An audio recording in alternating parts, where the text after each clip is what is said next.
Hello दोस्तों, स्वागत है आपका आपके अपने YouTube channel create wealth with Atul में। मैं हूं आपका दोस्त अतुल गोयल। आज हम बात करेंगे एक पेनी स्टॉक की, एक छोटी कंपनी की, एक ऐसे सेक्टर से जुड़ी हुई कंपनी जो अभी रिसेंटली फार्मा में भी एंटर कर रहे हैं, एफएमसीजी में भी एंटर कर रहे हैं। उससे पहले कुछ एक्विजिशंस इन्होंने किए हैं फार्मा के अंदर, बट जब रिजल्ट्स डिक्लेयर किए थे तो उसके बाद से स्टॉक काफ़ी प्रेशर के अंदर था, क्योंकि ना तो उसके अंदर उतने रिवेन्यूज दिखाई दे रहे थे, ना ही प्रॉफिट्स दिखाई दे रहे थे और ना ही मार्जिन्स दिखाई दे रहे थे। तो उसके बाद से स्टॉक काफ़ी डाउन आया है। और अभी रिसेंटली कुछ न्यूज इसके ऊपर है जहाँ पे प्रमोटर का कुछ स्टेक अगेन कुछ कम होता हुआ दिखाई दे रहा है, उसकी भी न्यूज पे हम बात करेंगे। और सेकंड है, कुछ बोर्ड मीटिंग इन्होंने बुलाई है 6 फरवरी को, और कल का ही वो नोटिस है 3 फरवरी का, उसका भी हम पढ़ेंगे पूरा, क्या इसका इम्पैक्ट शेयर के ऊपर हो सकता है आने वाले टाइम में। डेट के ऊपर बात करेंगे, फंडामेंटल्स के ऊपर बात करेंगे, और प्रमोटर की जो होल्डिंग है उसके ऊपर जरूर बात करेंगे। उसके बाद हम अपने टेक्निकल्स के ऊपर जरूर बात करेंगे, किस शेयर के ऊपर, किस प्राइस के ऊपर शेयर को लेना चाहिए कि रिस्क कम से कम हो और रिवार्ड्स अच्छे से अच्छा मिल सके आने वाले टाइम में। तो पहले हम स्टार्ट करते हैं किस प्राइस के ऊपर अब ये शेयर जो है काम कर रहा है। तो आप देख सकते हैं लाइव मार्केट के अंदर 3 रुपये 75 पैसे 4.17 के आसपास ये शेयर है, और 52 वीक लो देखेंगे तो 90 पैसे का है, और 52 वीक हाई देखेंगे तो 21 रुपये 40 पैसे का, यानी 21 गुना के आसपास इस शेयर ने वेल्थ की थी। अगर एक साल का चार्ट अब यहाँ पर देखेंगे तो ऑलमोस्ट 90 पैसे के आसपास ये शेयर हुआ करता था 13 अप्रैल के आसपास। उसके बाद नॉन स्टॉप जो है शेयर जो है 21 रुपये 40 तक गया। आप देख सकते हैं यहाँ पर ऑलमोस्ट अगस्त एंड तक ये 21 रुपये 40 तक पहुंचा। उसके बाद से ये शेयर जो है डाउन होता हुआ आपको नजर आ रहा है, 3 रुपये 75 पैसे तक पहुंचा है। पिछले 2 दिन से अब ये सर्किट में लग रहा है। आप देख सकते हैं यहाँ पर सर्किट टू सर्किट ये जो है नीचे आ रहा था, और उसके बाद से जो सर्किट्स लगने स्टार्ट हुए हैं ऊपर के, तो 2 दिन से सर्किट में है। अगर 1 मंथ का चार्ट को हम स्टडी करें तो ये जो स्टॉक है वो 5 रुपये 25 पैसे के आसपास हुआ करता था, उसके बाद से स्टॉक नीचे आ रहा है। तो इस टाइप से रेंज बाउंड आप देख सकते हैं कुछ टाइम तक रहा था, उसके बाद अगेन नीचे की जो जर्नी इसने है स्टार्ट की है। इसके बाद हम देखते हैं फंडामेंटल कैसे हैं, उसके बाद न्यूज देखते हैं। फंडामेंटल 239 करोड़ के आसपास की ये कंपनी है। आरओसी देखेंगे 8.08% का है, आरओई देखेंगे 3.07 का है, ईपीएस आपको 0 दिखाई देगी। इंडस्ट्री पी जो है 42.8 की है, जबकि इसकी स्टॉक की पी 1493 की है। डेट 40.6 करोड़ के आसपास का है, जो कि डेट टू इक्विटी रेशियो बनता है 0.76 के आसपास। प्लस कोई भी शेयर नहीं है इनका, ये अच्छी बात है। और फेस वैल्यू जो है 1 की है, डिविडेंड ये पे नहीं करते हैं। जो बुक वैल्यू है वो 0.81 की है। अब इस शेयर जो प्राइस चल रहा है 3.75 का चल रहा है लाइव मार्केट के अंदर, और प्राइस टू बुक वैल्यू देखेंगे तो 4.46 की निकल कर आती है। वैल्यूएशंस अभी भी काफ़ी हाई नज़र आते हैं इसके, जिस हिसाब से बुक वैल्यू है उससे काफ़ी ऊपर ट्रेड कर रहा है। इंडस्ट्री पी से बहुत ज़्यादा ऊपर काम कर रहा है, क्योंकि ईपीएस अभी 0 है। डेट को हम देख लेते हैं। डेट जो थी 40.6 के आसपास डेट टू इक्विटी रेशियो है, जबकि यहाँ पर जो न्यूज़ आई थी दिसंबर एंड की, आप न्यूज़ लगा सकते हैं, आने वाले क्वार्टर में हमें पता चलेगा किस टाइप से इन्होंने डेट अपनी रिड्यूस की है। तो आप देख सकते हैं Vikas multicorp reduced debt by half to SBI seeks to be entirely debt free by 2022। किस टाइप से डेट फ्री होते हैं वो आने वाले टाइम में हमें पता चलेगा। जहां देख सकते हैं Vikas multicorp intend to entirely debt free by 2022 as its long term goal. तो और ये फंड जो किया जाएगा is being fully funded by the promoter of the company out of their stake sale proceeds. तो आप देख सकते हैं प्रमोटर के द्वारा स्टेक सेल वगैरह करके इसको रिड्यूस किया जाएगा डेट को। तो आने वाले टाइम में बिल्कुल इस चीज़ को देखना होगा, जो स्टेक सेल किया जा रहा है तो वहाँ पे डेट कितनी रिड्यूस हो रही है। इसके बाद देख सकते हैं जो शेयर है 200 डीएमए से नीचे आ चुका है। अगर देखेंगे 21 दिसंबर के आसपास जब इसने ब्रेक किया है इसको, तो उसके बाद नीचे काम करता हुआ नजर आ रहा है। अगर हम बात करें दिसंबर क्वार्टर की, तो किसी भी एंगल से ये जो शेयर है परफॉर्म करता हुआ नजर नहीं आया। दिसंबर क्वार्टर में जो सेल्स थी 9.43 की, जबकि पिछले क्वार्टर में देखें तो 31 के आसपास थी। दिसंबर में 47 थी लास्ट ईयर। ओपीएम देखेंगे 3.67 का था लास्ट दिसंबर में, और उससे पहले क्वार्टर में 5.4, अब देखिए -26.62।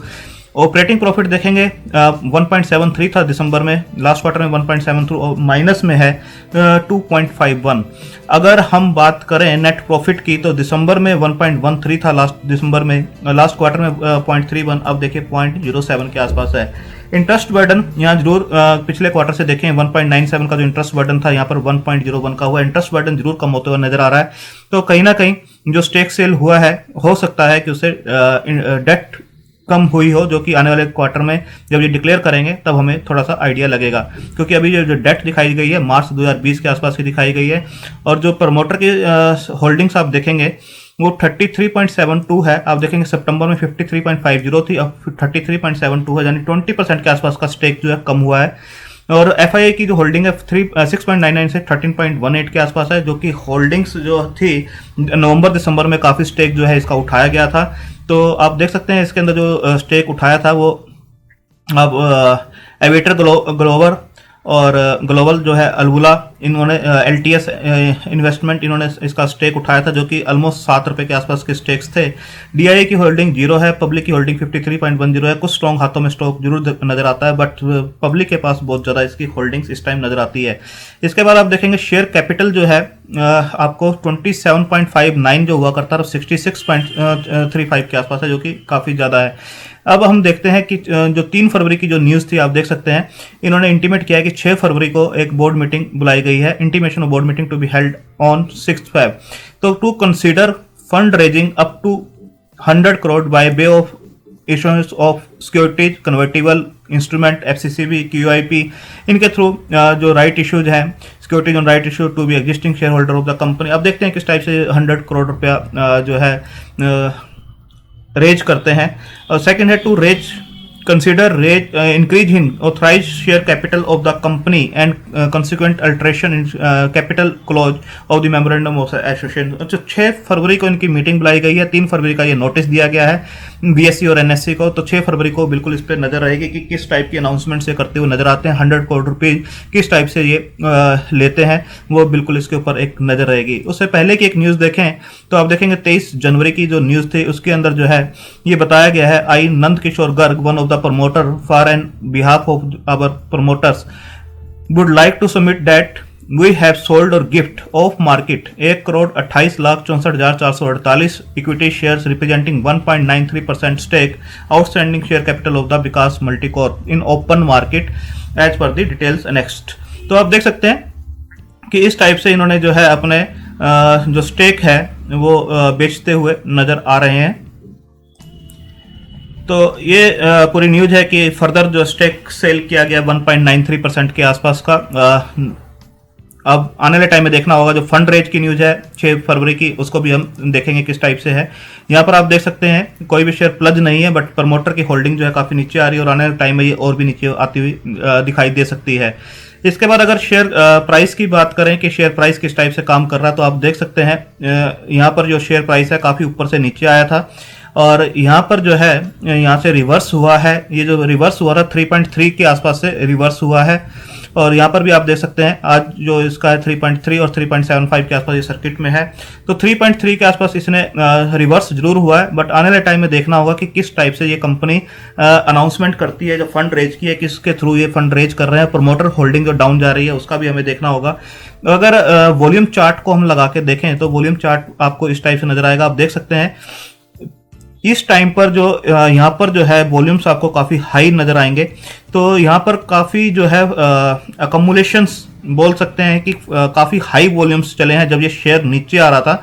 इससे पहले आप देख सकते हैं कि कहीं पर भी इस टाइप की आपको बार्स दिखाई नहीं देंगी। आप देख सकते हैं कहीं पर भी 2018 हो चाहे 17 हो चाहे 19 हो, तो यहाँ पर आपको कहीं पर भी इस टाइप के वॉल्यूम्स चार्ट नहीं दिखाई देगा, यहाँ पर आपको दिखाई दे रहा है। तो कहीं ना कहीं कुछ ना कुछ हो सकता है कि इसके अंदर अपसाइड बनती हो, बट 3.3 का जो इसने एक रिवर्स लिया है तो वो देखने वाली बात होगी कि 3.3 को होल्ड करता है या नहीं करता है आने वाले टाइम में। और ये अगर 3.3 को होल्ड करता है तो ये 4.37 और 4.32 और 4.37 तक इजीली ये स्टॉक जो है जाता हुआ दिखाई देगा। बट न्यूज़ किस टाइप से आती है उसके ऊपर बिल्कुल एक नज़र रखनी होगी, क्योंकि स्टॉक जो है अपने काफ़ी हाई से पहले भी यहाँ से देखिए 21 रुपये 40 पैसे से यहाँ तक आया था और कुछ स्टेबल हुआ था, थोड़ा सा ऊपर गया और अगेन जो है नीचे आना स्टार्ट हुआ। अब इसके नेक्स्ट जो रिजल्ट्स आएंगे उसके अंदर जो फार्मा को इन्होंने एक्विजिशन किया, जो एफएमसीजी सेक्टर के अंदर जो एंटर कर रहे हैं, किस टाइप से पैसे को यूटिलाइज कर रहे हैं, वो सब चीज़ें देखनी होंगी। डेट को किस टाइप से रिड्यूस करते हैं, तभी इस कंपनी के थोड़े से फंडामेंटल्स हमें समझ में आएंगे। बट इस क्वार्टर के जो रिजल्ट्स है बिल्कुल डिसपॉइंटिंग किया है, उन्होंने डिसपॉइंट किया है बिल्कुल, और उस बेस पे ही ये जो स्टॉक है इतने लो के ऊपर आता हुआ नजर आ रहा है। फंडामेंटल एफएमसीजी के और फार्मा के बिल्कुल अच्छे हो सकते हैं इस कंपनी के लिए, बट वो धीरे धीरे ही आपको बेनिफिट्स देंगे आने वाले टाइम में। वैल्यूएशंस अभी भी थोड़े से हाई वैल्यूएशन पे ये स्टॉक जो है काम कर रहा है, इसे रिजल्ट्स आने वाले टाइम में अच्छे देने होंगे तभी एक अच्छा ये स्टॉक बनता हुआ आपको नजर आएगा। तो लो लेवल जो है 3.3 इस पे नज़र रखी जा सकती है आने वाले टाइम में भी। जो इसने अभी बेस बनाया है, यहाँ से टर्न अराउंड हुआ है, ये 3.3 का बेस जो है इसके ऊपर नज़र रख सकते हैं। और सेकंड है 4.32 तक ये स्टॉक जो है बिल्कुल आपको जाता हुआ नज़र आ सकता है, बट न्यूज़ के ऊपर नज़र रखिए। सेकंड, आप अपने फाइनेंशियल एडवाइजर से डिस्कस करके अपनी होल्डिंग कैपेसिटी और रिस्क टेकिंग कैपेसिटी के हिसाब से ही, क्योंकि छोटी कंपनी है और अभी जो फंडामेंटल्स है इसके उस टाइप से सपोर्ट नहीं कर रहे हैं रिजल्ट्स को देखते हुए और प्रमोटर होल्डिंग को देखते हुए, तो छोटी कंपनी है, छोटा ही पैसा इसके अंदर आप लगा सकते हैं। थैंक यू, धन्यवाद।